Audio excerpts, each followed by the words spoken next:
Hi hello welcome back.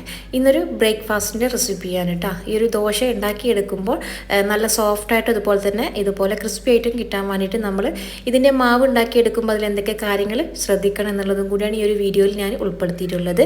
അപ്പോൾ ഈ ഒരു വീഡിയോ മുഴുവനായിട്ട് തന്നെ കാണാൻ നോക്കുക. കാണുന്ന തമ്മിൽ ഇഷ്ടമാണെങ്കിൽ എന്തായാലും ലൈക്ക് ചെയ്യാനും ഷെയർ ചെയ്യാനും പിന്നെ ഒരു ചാനൽ സബ്സ്ക്രൈബ് ചെയ്യാനും കൂടി മറക്കരുത്. അപ്പോൾ നേരെ വീഡിയോയിലേക്ക് കിടക്കാം.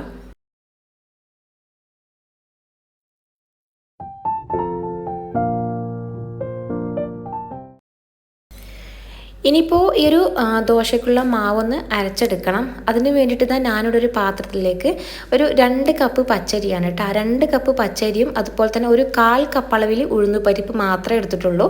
അപ്പോൾ ഇത് ഞാൻ നേരത്തെ തന്നെ വെള്ളത്തിലൊന്ന് കുതിർത്ത് വെച്ചതായിരുന്നു കേട്ടോ. അപ്പോൾ അത് ഏകദേശം ഒരു 3 മണിക്കൂറോളം മതിയാകും. നമുക്ക് ഒരുപാട് നേരം വെള്ളത്തിൽ ഇട്ട് വെക്കേണ്ട ആവശ്യമൊന്നുമില്ല. അപ്പോൾ ഞാനിപ്പോൾ ഒരു 3 മണിക്കൂറോളം വെച്ചിട്ടുള്ളൂ. അപ്പോൾ അതിൻ്റെ വെള്ളമൊക്കെ നല്ലതുപോലെ ഒന്ന് വാർത്തെടുത്തിട്ടുണ്ട്. ഞാനിപ്പോൾ സെപ്പറേറ്റ് ആയിട്ട് വെള്ളത്തിലിട്ട് വെച്ചിട്ടൊന്നുമില്ല. ഉഴുന്നും അതുപോലെ തന്നെ ഈ ഒരു അരിയൊക്കെ വേറെ ആക്കി വെള്ളത്തിലിട്ട് വെച്ചിട്ടൊന്നുമില്ല കേട്ടോ. എല്ലാം കൂടി ഒരുമിച്ചാണ് വെള്ളത്തിലിട്ട് വെച്ചിട്ടുള്ളത്.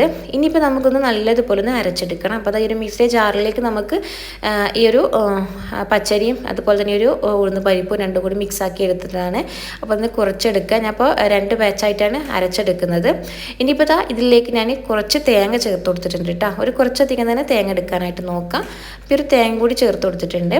ഇനി ഇതിലേക്ക് ആവശ്യത്തിനുള്ള ഉപ്പ് ചേർത്ത് കൊടുക്കാം. ഉപ്പ് ഈ ഒരു സമയത്ത് ചേർത്തുണ്ടെങ്കിൽ ചേർത്ത് കൊടുക്കുക. അല്ലാന്നുണ്ടെങ്കിൽ നമ്മൾ മാവൊക്കെ അരച്ചതിന് ശേഷം വേണമെങ്കിൽ ചേർത്ത് കൊടുക്കുക കേട്ടോ. അപ്പോൾ നല്ല തണുപ്പുള്ള കാലാവസ്ഥയൊക്കെ ആണെന്നുണ്ടെങ്കിൽ ഉപ്പ് ഈ ഒരു സമയത്ത് അല്ലെങ്കിൽ മാവ് അരച്ച ഉടനെ തന്നെ ഉപ്പ് ഇതിലേക്ക് ചേർത്ത് കൊടുക്കാനായിട്ട് നോക്കുക. ഇനിയിപ്പോൾ ഇതിലേക്ക് ഞാൻ കുറച്ച് വെള്ളം ഒഴിച്ചു കൊടുക്കുന്നുണ്ട് കേട്ടോ. ഒരുപാട് വെള്ളം ഒഴിച്ചു കൊടുത്തിട്ട് അരച്ചെടുക്കൊന്നും വേണ്ട. കുറച്ച് വെള്ളം ഒഴിച്ചു കൊടുക്കുക കേട്ടോ. ഈ ഒരു അരിൻ്റെ ഒപ്പം എത്തുന്ന രീതിക്ക് വെള്ളം ഒഴിച്ചു കൊടുത്തിട്ട് ഒന്ന് അരച്ചെടുക്കുക. പിന്നെ അരച്ചെടുക്കുമ്പോൾ ഒരുപാട് നൈസായിട്ട് അരച്ചെടുക്കാതെ കുറച്ച് തരിയായിട്ട് അരച്ചെടുക്കട്ടെ. നല്ല തരിയോട് കൂടി തന്നെ അരച്ചെടുക്കാനായിട്ട് നോക്കുക. ഇതുപോലെ തരിയോട് കൂടി അരച്ചെടുക്കുകയാണെന്നുണ്ടെങ്കിലാണ് നമുക്കൊരു ദോശ നല്ല ക്രിസ്പി ആയിട്ട് കിട്ടുക. അപ്പോൾ നല്ലോണം സ്മൂത്തായിട്ട് അരച്ചെടുക്കരുത്. നമ്മൾ എപ്പോഴും ഈ ഒരു ദോശക്കൊക്കെ മാവ് അരച്ചെടുക്കുമ്പോൾ നല്ല തരിയോട് കൂടി തന്നെ അരച്ചെടുക്കുക കേട്ടോ. അപ്പോൾ ഞാനിവിടെ മാവ് പൊങ്ങാനായിട്ട് വെച്ചിട്ടുണ്ടായിരുന്നു കേട്ടോ. ഞാനിപ്പോൾ പിറ്റേന്ന് രാവിലെയാണ് ഞാനൊരു മാവ് എടുത്ത് നോക്കിയിട്ടുള്ളത്. നല്ല ചൂടുള്ള കാലാവസ്ഥ ആയതുകൊണ്ട് തന്നെ പെട്ടെന്ന് മാവ് പൊങ്ങി വരും. ഇനിയിപ്പോൾ അല്ലാന്നുണ്ടെങ്കിൽ നമുക്ക് അടുപ്പിൻ്റെ സൈഡിലൊക്കെ ആയിട്ട് ഈ ഒരു മാവ് വെച്ചാൽ മതിയിട്ട്. അപ്പോൾ ആ ഒരു സമയത്ത് നമുക്ക് പെട്ടെന്ന് ഒരു മാവ് പൊങ്ങി വരും. ഇനി ദോശ ഓരോന്നായിട്ട് നമുക്ക് ചുട്ടെടുക്കാം. ഇനിയിപ്പോൾ ഞാൻ ഒരു തവി മാവ് ഇതിലേക്ക് ഒഴിച്ചു കൊടുത്തിട്ടുണ്ട്.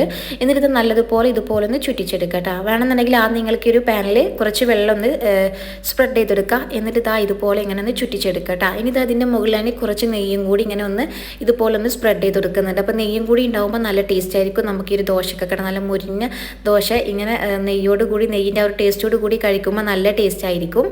അപ്പോൾ ദോശ റെഡി ആയിട്ടുണ്ട്. നിങ്ങൾക്ക് ഒന്നുകൂടി ഇങ്ങനെ മുരിപ്പിച്ചെടുക്കണമെന്നുണ്ടെങ്കിൽ തുറന്ന് വെച്ചിട്ട് ഇതുപോലെ ഒന്നുകൂടി ഒന്ന് മുരിപ്പിച്ചെടുക്കുക കേട്ടോ. അപ്പോൾ അടിപൊളി ടേസ്റ്റാണ്. ഇതുപോലെ ഉണ്ടാക്കി നോക്കുക. അപ്പോൾ പല രീതിക്കും ദോശ ഉണ്ടാക്കിയെടുക്കാറുണ്ട്. അപ്പോൾ ഈ ഒരു രീതിക്ക് ഒന്ന് ട്രൈ ചെയ്ത് നോക്കുക കേട്ടോ. അപ്പോൾ ഈ ഒരു വീഡിയോ ഇഷ്ടമായാൽ ലൈക്ക് ചെയ്യുക, ഷെയർ ചെയ്യുക, സബ്സ്ക്രൈബ് ചെയ്യുമ്പോൾ ബെല്ലൈക്കൺ പ്രസ് ചെയ്ത് ഓളുന്ന ഓപ്ഷൻ കൂടി കൊടുക്കാൻ മറക്കരുത്. ഇൻഷാ അല്ലാഹ് പുതിയൊരു വീഡിയോയിൽ കാണാം. താങ്ക്